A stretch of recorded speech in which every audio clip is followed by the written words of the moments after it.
আসসালামু আলাইকুম ওয়া রাহমাতুল্লাহি ওয়া বারাকাতুহু। আলহামদুলিল্লাহ ওয়াসসালাতু ওয়াসসালামু আলা রাসূলিল্লাহ, আম্মা বা'দ। সবাই ভালো আছো তোমরা? সালাতের পরে সবাই বসে থাকবে, ঠিক আছে? বিশেষ করে যারা ছাত্র তারা কেউ যাবে না। জুমার পরে প্রতি সপ্তাহে আলোচনা হয় না, প্রশ্নোত্তর পর্ব হয় না, সবাই একটা করে প্রশ্ন করবা, ঠিক আছে? প্রশ্নোত্তর পর্বে সবাই একটা করে প্রশ্ন করার চেষ্টা করবা। প্রশ্ন বেশি করলে কি প্রশ্নের মাধ্যমে জানা যায়, ঠিক আছে? জি, আমাদের আলোচনা ছিল আকীদা, তাই না? আকীদার আলোচনায় আমরা আলোচনা করতেছিলাম, অর্থাৎ আমার আলোচনা চলতেছিল কি বলতে পারবে কেউ? মনে আছে কারো? সর্বশেষ কি আলোচনা হয়েছিল? ইবাদত সম্পর্কে। কি সম্পর্কে? ইবাদত সম্পর্কে। অর্থাৎ ইবাদত কাকে বলে? ইবাদত কাকে বলে? ইবাদত কাকে বলে?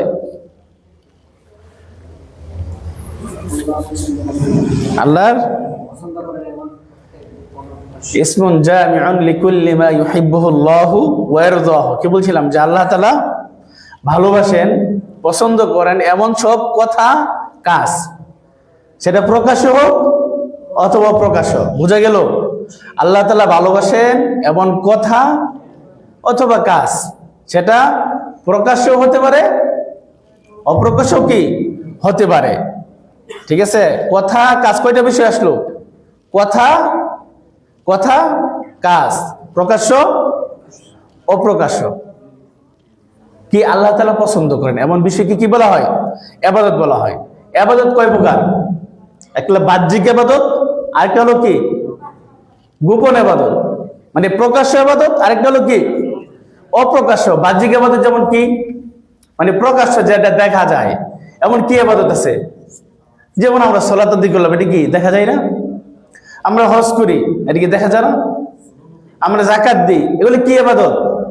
এগুলো প্রকাশ্য ইবাদত, ঠিক আছে? এবারে সে অপ্রকাশ্য ইবাদত, এটা কি? হ্যাঁ, সিয়াম। এটা কি গোপনে রাখি, তারপরে এটা এক প্রকার, মানে সিয়াম এক করলে রোজ, মানে কি বলে, আপনি ইফতার করলে সাহারি খেলে এটা দেখা যায়। অপ্রকাশ্য ইবাদতের মধ্যে আর কি আছে? আল্লাহর ভয়, কি তাকওয়া, এটা কি দেখা যায়? আল্লাহর ভয়, এটা কি দেখা যায়? তাওয়াক্কুল, আল্লাহর উপর ভরসা করে, এটা কি ইবাদত না? এটা ইবাদত না? ইবাদত না? আল্লাহর উপর কি করা? ভরসা, ইবাদত না? দেখা যায়। আশা, তারপরে এটাও কি, এটা এক প্রকার ইবাদত। তো অর্থাৎ গোপন যেটা, অন্তরের ইবাদত যেটা, এটাকে বলে কি? হ্যাঁ, এটা হচ্ছে অন্তরের ইবাদত, এটা গোপন, অপ্রকাশ্য। তাহলে ইবাদত হলো কয় প্রকার? দুই প্রকার, একটা প্রকাশ্য, আরেকটা কি অপ্রকাশ্য। কথার মাধ্যমে ইবাদত হয়, আবার কাজের মাধ্যমে হয়। কথার মাধ্যমে যেমন আমি জিকির পড়লাম, ঠিক আছে, তারপরে সরাসরি আমি কিছু কাজ করলাম, যেমন আমি যে রুকু করলাম, সিজদা করলাম, এটা কি তোমার শরীরের অঙ্গ প্রত্যঙ্গ কি হচ্ছে। তারপর আমি হজ করতে যাই, হজ কি? এটা আর্থিক ইবাদত এবং শারীরিক ইবাদত, ঠিক না? তোমাকে আরাফায় যেতে হবে, মিনায় যেতে হবে, মুজদালিফায় যেতে হবে, তারপরে আবার তাওয়াফ করতে হবে, সাফা মারওয়া দৌড়াইতে হবে, কি ঠিক না? ইবাদত পাইলাম প্রকাশ্য এবং কি অপ্রকাশ্য, ঠিক আছে? আর ইবাদতের জন্য আল্লাহ তাআলা কি কাফেরদের মাঝে সবচেয়ে বড় সমস্যা ছিল কি? এই তাওহীদুল ইবাদা, অর্থাৎ তাওহীদুল উলুহিয়্যা, যেটা আমরা আলোচনা করছিলাম। তাওহীদ কয় প্রকার? রুবুবিয়্যা, উলুহিয়্যা। এই ইবাদতটা হলো কি? তাওহীদুল উলুহিয়্যা। তাওহীদুল ইবাদা, তাওহীদুল উলুহিয়্যা মানে কি? এক আল্লাহর কি করা? ইবাদত করা। ওয়া মা খালাকতুল জিন্না ওয়াল ইনসা ইল্লা লিয়াবুদুন। আমি মানুষ এবং জিন সৃষ্টি করছি কি জন্য? একমাত্র আমার কি করার জন্য?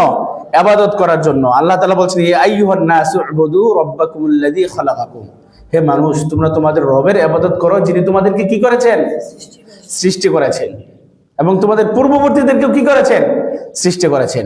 ওয়া আবুদুল্লাহ ওয়া লা তুশরিকু বিহি শাইআ। তোমরা আল্লাহর ইবাদত করো, তার সাথে কাউকে কি করিও না? শরীক করিও না। শিরিক করা মানে কি? এর আগে আমি বলেছিলাম যে সিলেটে কি শিরিকের কারবার কম হয় না বেশি হয়? বেশি হয় না? দেখবা প্রতি অঞ্চলে প্রতি গ্রামে কি আছে? মাজার আছে। কি আছে? এই মাজারে যাওয়া, সেখানে ইবাদত করা, সেখানে মানত করা, সেখানে সিজদা করা, মাজারকে ইহতিরাম করা, এগুলো করা যাবে? এক আল্লাহর কাছে দোয়া করতে হবে, এক আল্লাহর জন্য মানত করতে হবে, এক আল্লাহর উপরে ভরসা করতে হবে, এক আল্লাহর কাছে চাইতে হবে। অন্য কারো কাছে চাওয়া যাবে? কিন্তু আমরা কি, কোনো বাচ্চার সমস্যা হয়েছে, ওই মাজারে গিয়া তারপরে কবজ নিয়ে আসে। কি নিয়ে আসে? রক্ষা কবজ। কি কবজ নিয়ে আসে? ছোট ছোট বাচ্চাদেরকে হাতে দিবে একটা, এই হাতে দিবে একটা, গলায় দিবে একটা, দুই পায়ে দিবে দুইটা, আবার গলায় ঝোলায় রাখবে। এই কথা ঠিক না? কি এগুলো করা যাবে? হ্যাঁ, এগুলো করা যাবে? এগুলো নেওয়া যাবে? কবজ দেওয়া যাবে? পরা দেওয়া যাবে? তাবিজ দেওয়া যাবে? তাবিজ দিলাম, কার উপর ভরসা করলাম? তাবিজের উপর একটা নির্ভরতা চলে আসবে। তাবিজ দিছি দিকে আমার এটা ভালো হয়েছে না। ভালো করে মালিককে, অসুস্থ করা মালিককে আল্লাহ। এইগুলোই তো আমরা শিরিক করে ফেলি। এগুলো আমরা শিরিক করে ফেলি না? এগুলো থেকে কি থাকতে হবে? বিরত থাকতে হবে। ঠিক আছে, ইনশাআল্লাহ। কাফেরদের আপত্তি ছিল একটাই। কাফেরদের আপত্তি ছিল কি? এই একটাই। সেটা কি? যে তারা ওই মূর্তি পূজার ইবাদত করতো। কার ইবাদত করতো? এখন আমরা করি না? দেখছো বাংলাদেশে মানুষের সিজদা করে, দেখছো তোমরা? কবর গিয়ে সিজদা করে, দেখছো? আছে না নাই? আমাদের দেশে আছে না নাই? মহিলারা কোথায় গিয়ে সিজদা করে? ঘরে সারা জীবনে কোরআন তেলাওয়াত করে না, কিন্তু মাঝে গিয়ে কি করে? কোরআন তেলাওয়াত করে না। অত সারা জীবন ঘরের মধ্যে একটা কোরআন নিয়ে দেখে না, ওইখানে গিয়ে কি আল্লাহর কাছে জীবনে দোয়া করে না, ওই মাঝে রেখে কি করে? দোয়া করে। তে মাজারুল্লাহ দিব না আল্লাহ দিব? দেওয়ার মালিক কে? আল্লাহ। বিপদ থেকে রক্ষা করার মালিক কে? আল্লাহ। তাহলে একমাত্র কার? ইদা সাআলতা, নবী সাল্লাল্লাহু আলাইহি ওয়াসাল্লাম শিক্ষা দিয়েছেন কি? ইদা সাআলতা ফাসআলিল্লাহ। যখন তুমি চাইবে কার কাছে চাও? আল্লাহর কাছে চাও। ওয়া ইদা ইসতাআনতা ফাসতাইন বিল্লাহ। যখন কারো কাছে সাহায্য চাইবে কার কাছে চাও? এই শিক্ষাটা আমাদের মাঝে নাই। এগুলো আমাদের কি করতে হবে? আমাদের এটাই শিখতে হবে যে আমাদের সর্ব অবস্থায় চাওয়ার ক্ষেত্রে আল্লাহ তাআলার কাছে চাইতে হবে। তারপরে সাহায্য চাওয়ার ক্ষেত্রে কার কাছে চাইতে হবে? একমাত্র আল্লাহ তাআলার কাছে চাইতে হবে। আল্লাহ তাআলা বলেন কি? ওয়া ইয়াবুদুনা মিন দুনিল্লাহি মা লা ইয়াদুররুহুম ওয়া লা ইয়ানফাউহুম ওয়া ইয়াকুলুনা হাউলাই শুফাআউনা ইনদাল্লাহ। যারা আল্লাহ ছাড়া অন্যের ইবাদত করে তারা কারো ক্ষতিও করতে পারবে না, কারো উপকারও করতে পারবে না। তারা বলে কি? হাউলাই শুফাআউনা ইনদাল্লাহ। তারা আল্লাহ তাআলার নিকট আমার কাছে আমাদের জন্য কি করবে? সুপারিশ করবে। আল্লাহ তাআলার কাছে সুপারিশ করবে কে? কোন পীর আল্লাহ তাআলার কাছে সুপারিশ করতে পারবে? কে সুপারিশ করতে পারবে? কোন মাজারওয়ালা আল্লাহ তাআলার কাছে সুপারিশ করতে পারবে? সুপারিশ করার মালিক কে? কে? আল্লাহ তাআলা কাকে অনুমতি দিবেন? মানজাল্লাযী ইশফাউ ইনদাহু ইল্লা বিইذনি। যাকে আল্লাহ তাআলা অনুমতি দিবেন। কাকে অনুমতি দিবেন? আল্লাহ তাআলা।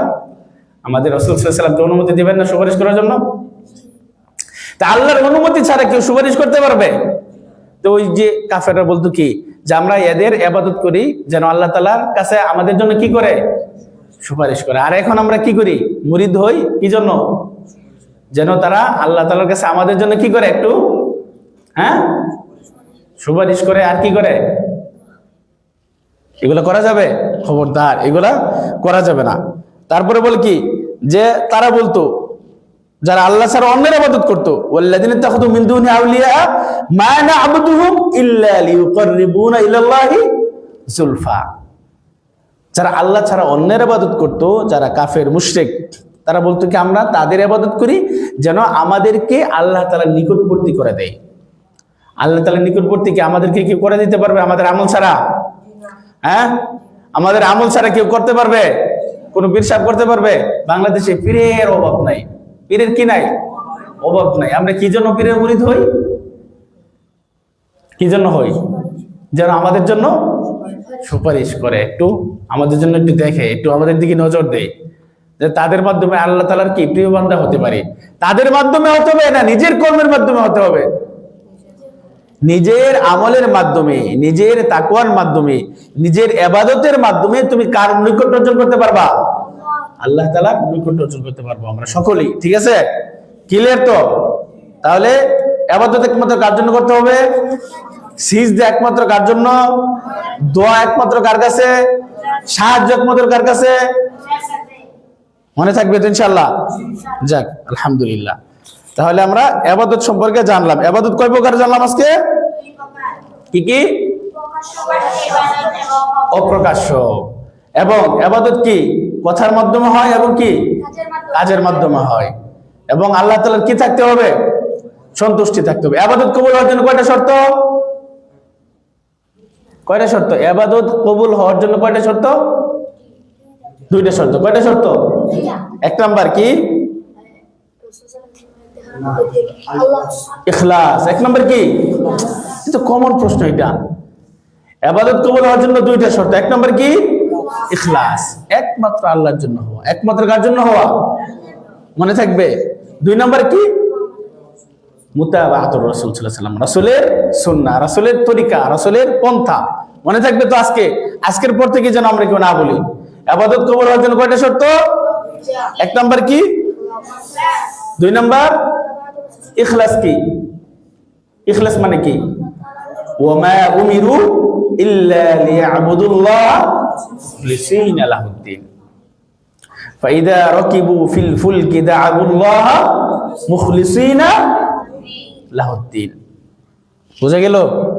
ইখলাস এটা সবচেয়ে বড় একটা জিনিস। ইখলাস যে কোনো কাজে, যে কোনো আমলে, যে কোনো কথায় যদি ইখলাস থাকে, সেটা আল্লাহ যদি কবুল করে নেয় আর কোনো কিছু দরকার নাই। কিন্তু খুলুসিয়াতটা সবচেয়ে বড় জিনিস, যে তুমি একমাত্র আল্লাহর জন্য করা।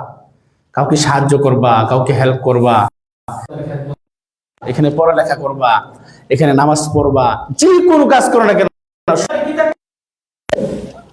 আল্লাহর সন্তুষ্টি থাকতে হবে। আল্লাহর সন্তুষ্টি আছে, কিন্তু রাসূলের কি নাই? তরিকা নাই। রাসূলের তরিকা বুঝো? আমি নামাজ পড়লাম কিন্তু রাসূলের তরিকা অনুযায়ী না। দোয়া করলাম, রাসূল কিভাবে দোয়া করছে সেইভাবে যদি দোয়া না করে দোয়া কবুল হবে? দুইটাই থাকতে হবে। এক হলো আল্লাহর সন্তুষ্টি, দুই নাম্বার হলো রাসূল যেভাবে করতে বলেছেন, যেভাবে দেখাইছেন, সেটা আমার এই ইবাদতে থাকতে হবে। বুঝতে পারছো? আমরা কি বুঝে আসছে? ক্লিয়ার সবার কাছে? এক নম্বর হলো কি? ইখলাস। ইখলাস মানে কি? এক আল্লাহর সন্তুষ্টির জন্য করা। সকল কাজ, সকল আমল, সকল কথা, সকল ইবাদত একমাত্র কার সন্তুষ্টির জন্য করা? আল্লাহ তাআলার জন্যই করা। দুই নম্বর হলো সেই কাজটা কার পন্থায় হবে? রাসূলের পন্থায়। রাসূলের পন্থায় হয়েছে, কিন্তু ইখলাস নাই অন্তরে। ইখলাসের জায়গা কোথায়? ইখলাসের জায়গা কোথায়? কোথায়? অন্তর। রাসূলের সুন্নাহ আছে কিন্তু ইখলাস নাই, আমল কবুল হবে? মনে ইখলাস আছে কিন্তু রাসূলের কি নাই? তরিকা নাই। রাসূল যেভাবে করছে, যেভাবে বলছে, যেভাবে দেখাইছে, সেটা নাই, কবুল হবে? রাসূল জুমার নামাজ পড়ছে কয় রাকাত? 2 রাকাত। আমরা পণ্ডিতি করে বললাম কয় রাকাত? 3 রাকাত, 4 রাকাত। কবুল হবে? হবে কবুল? রাসূল সাল্লাল্লাহু আলাইহি ওয়াসাল্লাম সিয়াম পালন করছে ফজর থেকে, সুবহে সাদিক থেকে মাগরিব সূর্যাস্ত পর্যন্ত। আমরা কি রাত 2টা থেকে নিয়ত করে ফেললাম এবং এশার রাত 10টা পর্যন্ত। কি বড় মধ্যওয়ালা আমি, আমার সামর্থ্য আছে, ঠিক আছে। রাত 2টা থেকে পরের দিন রাত কি 10টা পর্যন্ত সিয়াম পালন করলাম। 10টার সময় কি করব? ইফতার করব। কি আমল কবুল হবে? কবুল হবে? কেন কবুল হবে না? আল্লাহর সন্তুষ্টি আছে মনে। আল্লাহর কি আছে? সন্তুষ্টি আছে আল্লাহর জন্য, কিন্তু কি নাই? রাসূলের তরিকা নাই, রাসূলের পন্থা নাই। বুঝতে পারছো তো এবার? হ্যাঁ, যাক মাশাআল্লাহ।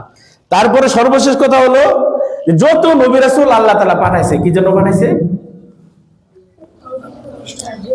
কি জন্য পাঠাইছে? একমাত্র তাওহীদের দাওয়াত দেওয়ার জন্য, এই তাওহীদুল উলুহিয়ার জন্য, তাওহীদুল ইবাদার জন্য, এক আল্লাহর ইবাদত শেখানোর জন্য। কি জন্য? যত নবী রাসূল আল্লাহ দুনিয়াতে পাঠাইছে, কি জন্য পাঠাইছে? এক আল্লাহর ইবাদত শেখানোর জন্য, মানে তাওহীদুল উলুহিয়ার জন্য। কি জন্য? তাওহীদুল উলুহিয়ার জন্য। যেমন আল্লাহ তাআলা বলেন যে লাকাদ আরসালনা নূহান ইলা কওমিহি ফাকাল ইয়া কওমি ইবুদুল্লাহ মা লাকুম মিন ইলাহিন গায়রু। আমি নূহ আলাইহিস সালামকে পাঠাইলাম কার কাছে? তার কওমের কাছে। জি ইয়া কওম, হে আমার সম্প্রদায়, উবুদুল্লাহ, তোমরা কার ইবাদত করো? তার মানে তার কওম আল্লাহ ছাড়া অন্যের ইবাদত কি করা শুরু করছিল। এই জন্য নূহ আলাইহিস সালামকে পাঠাইলেন এই তার উম্মতদেরকে, আল্লাহর বান্দাদেরকে শিক্ষা দেওয়ার জন্য যে আল্লাহ ছাড়া অন্য কারো কি করা যাবে না, ইবাদত করা যাবে না। তারপর দেখো আদ আলাইহিস সালাম, যে ওয়াইলা আদিন আখাহুম হুদা, হ্যাঁ আদ জাতি, আমরা জানি না আদ এবং সামুদ জাতি, আদ জাতির কাছে পাঠালাম তাদের ভাই হুদ আলাইহিস সালামকে। কাকে? হুদ আলাইহিস সালামকে। কি জন্য? যে ক্বালা ইয়া কওমি ইবুদুল্লাহ মা লাকুম মিন ইলাহিন গায়রু, যে তোমরা এক আল্লাহর ইবাদত করো আর তিনি ছাড়া অন্যের কি ইবাদত করা যাবে। এরকম ভাবে সামুদ আলাইহিস সালাম, তারপরে শুআইব আলাইহিস সালাম, যত নবী রাসূল আল্লাহ পাঠাইছেন একমাত্র কার ইবাদত শেখানোর জন্য? এক আল্লাহর ইবাদত শেখানোর জন্য। যাক, আজকে আমরা যা শিখলাম আলহামদুলিল্লাহ, আজকের মাধ্যমে আমাদের তাওহীদের আলোচনা, তাওহীদ এবং ঈমানের আলোচনা এখানেই সমাপ্তি হয়েছে। সামনে থেকে আমরা রিসালাতের উপর ঈমান আনা, কিসের উপর? রিসালাতের উপর ঈমান আনা, এই বিষয়ে আমরা আলোচনা করবো ইনশাআল্লাহ। আল্লাহ তাআলা আমাদেরকে তাওহীদপন্থী হওয়ার, মুওয়াহিদ হওয়ার, এক আল্লাহর ইবাদত করার, সকল প্রকার ইবাদত যেন একমাত্র আল্লাহর জন্য হয়, সেই জন্য আল্লাহ তাআলা আমাদেরকে কবুল করুক। আল্লাহুম্মা আমিন। সুবহানাকাল্লাহুম্মা ওয়া বিহামদিকা আশহাদু আল্লা ইলাহা ইল্লা আনতা আস্তাগফিরুকা ওয়া আতুবু ইলাইক।